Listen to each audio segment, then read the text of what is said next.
Hi! I have said before that I don't really think that crochet is that great for washcloths, and I still don't think that, but crochet is so great for other types of washcloths than the sort of plain ones you would use for wiping down a table or something like that. And crochet is really great for things that has a lot of texture and things that are sort of thick and yeah, more than just flats, I would say. So today I'm going to show you this pattern, and it's really a fun pattern, and it's great for taking a bath and sort of scrubbing or something like that. You can really use this a little bit better than just a plain washcloth. I don't think you would use it on your face, but the rest of the body this would be really great for.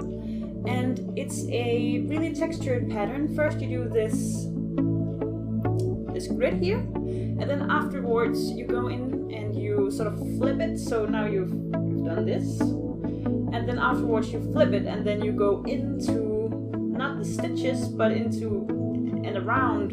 I can show you the back. It looks like this. You go around all of these grid lines, and it produces this nice textured pattern with all of these double crochets standing next to each other. It's really cool. So let's do this. This project is really great for scraps, and as you can see here, I just chosen a couple of different yarns that I have scraps of, and I have chosen the grays and browns for the back part and the colored pieces for the front part. You're going to chain an equal number of stitches, meaning that you can divide it by 2. Now I'm holding the last stitch, and then I am chaining 4, skipping that stitch I just held, and then I'm doing a double crochet into the next stitch. Then I'm chaining 1, skipping a stitch on the base chain, and then I'm going into the next stitch. So not that one, but this one. And then again, chain 1, skip a stitch on the base chain, and then go into the next one and make a double crochet. And you're going to continue this until you get to the last stitch, and in the last stitch you just do 1 double crochet.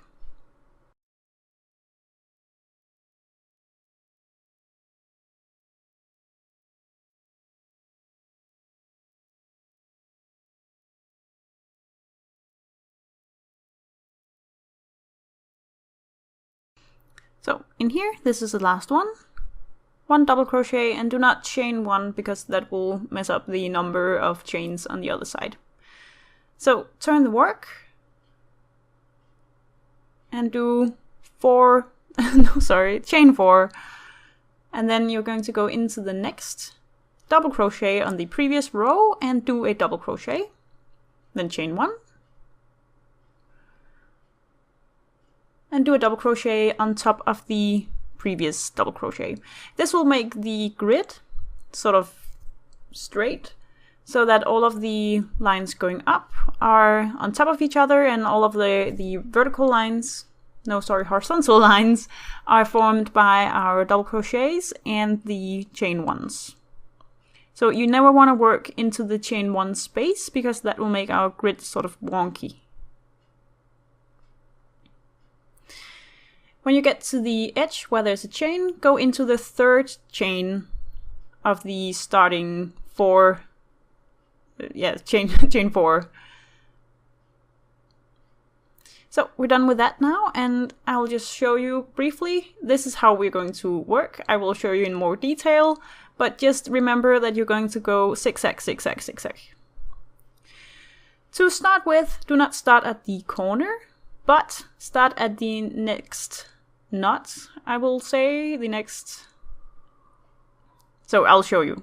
First I'm just attaching my new yarn. I'm using this, it's sort of salmon color, and I'm chaining 3 in place of 1 double crochet. So there is 3.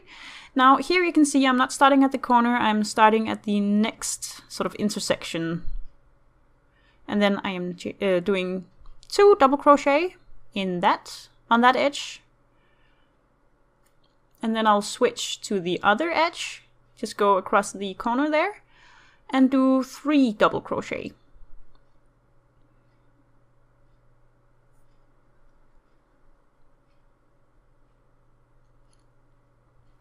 Now we're going to go into the zigzag part, and I'll just look underneath what I just did. There will be one leg that is going downwards and one leg that is going upwards.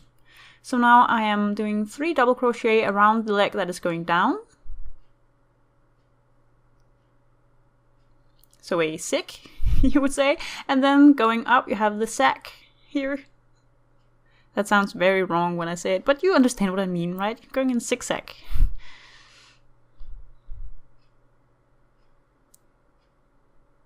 So that was the third, and now we're done with the first square. Now we're going to go around this outer part, the outer edge here.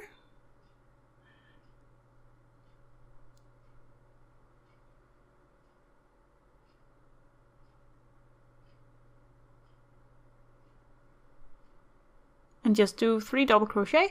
That is the only thing you need to remember from now on. You just 3 double crochet in each. Now, underneath this, you can see now there again is a zigzag, zigzag, zigzag that we're going to go into. So first there is one going down. It's this one.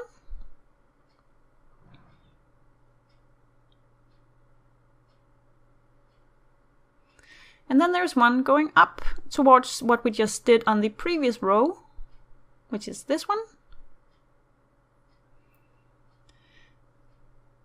And it's really not too confusing when you're looking at it, but I do understand if just seeing me do it might be a bit confusing. So this is a downwards edge again, a zig.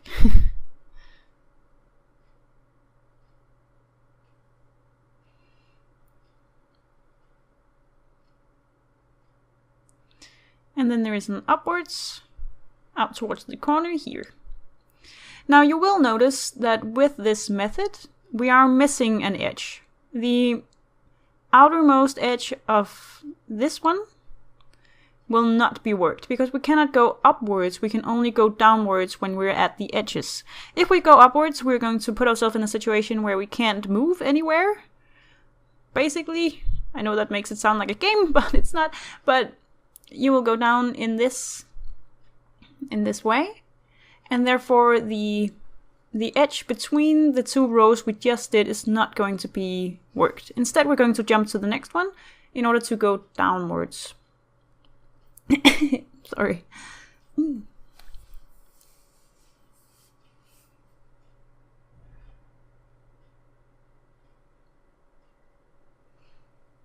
And now again, we're going to find the downwards edge.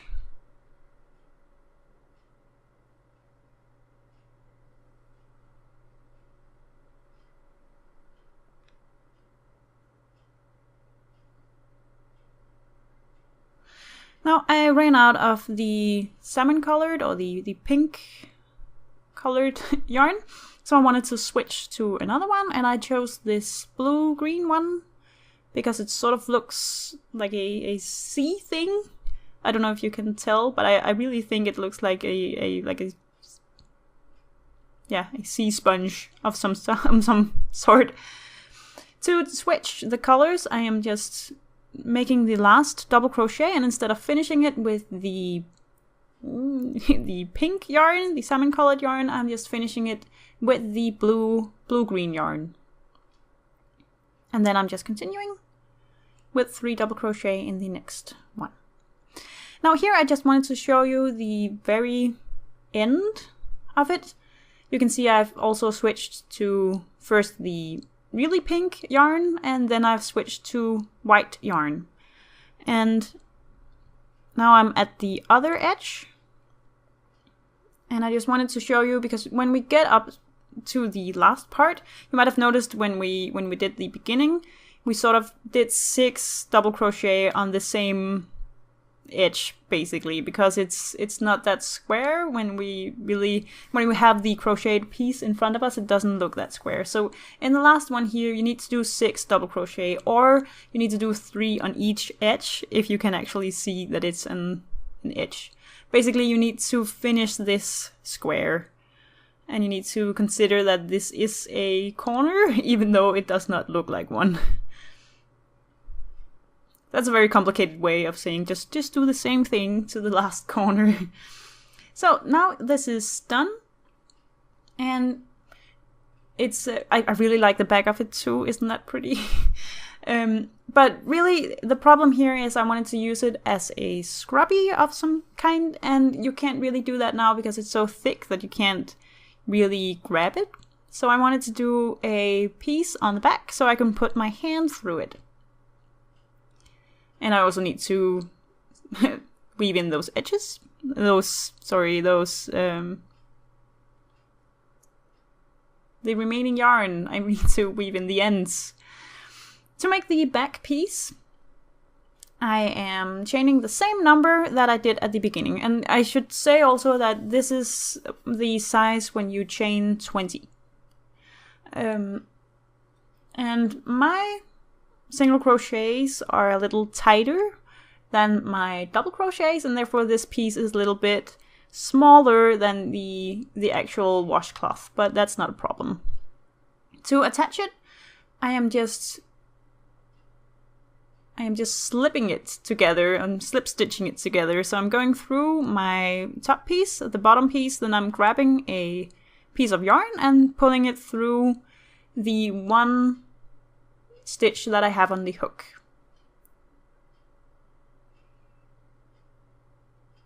And you can also see that I ran out of the gray yarn and switched to the brown. I actually think it looks kind of nice when there are different colors, and yeah. As long as it looks intentional, you can use scrap yarn for almost anything.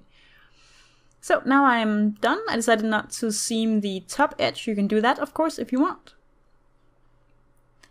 And yeah, I'm really happy with the results. I actually think the colors also go kind of nicely together, even though I didn't really... Well, I chose them, of course, and I chose not to do a really red one that I had, but otherwise I think it worked out, even though this wasn't too planned. And as you can see here, it's quite ruffly, but the row still lays sort of flat. And of course I had to also try it, because we need to also make sure that things we make actually work, and it's actually quite good. And I really do like it.